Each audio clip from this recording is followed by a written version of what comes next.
দিন একটা মেয়ে মারা যাবার পর তাকে কবর দেওয়া হয়। তাকে কবর দেওয়ার কিছুদিন পর ওই কবরের পাশ দিয়ে যেই হেঁটে যাইতো সেই ওই কবর থেকে মেয়েটার চিৎকার শুনতে পাইতো। এইভাবে দীর্ঘদিন চিৎকার শোনার পর গ্রামবাসী মিলে একদিন চিন্তা করলো যে কবরটা খুঁড়ে দেখবে। যেই বাবা সেই কাজ, সবাই মিলে ওই কবরটা খুঁড়তে লাগলো। কবর খুঁড়া শেষে দেখতে পারলো মেয়েটা একটা ঘুমটা দিয়ে বসে আছে। তখন মেয়েটাকে জিজ্ঞেস করা হলো যে তোমার সাথে কবরে কি এমন হয় যে তুমি এরকম ভাবে চিৎকার করো, আর তুমি ঘুমটা দিয়ে বসে আছে কেন, তোমার ঘুমটাটা তুলো।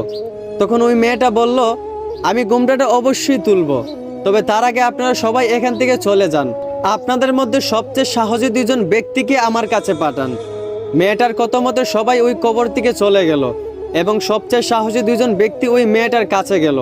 মেয়েটার কাছে যাওয়া মাত্রই মেয়েটা ঘুমটাটা সরিয়ে ফেললো। ঘুমটাটা সরানো মাত্রই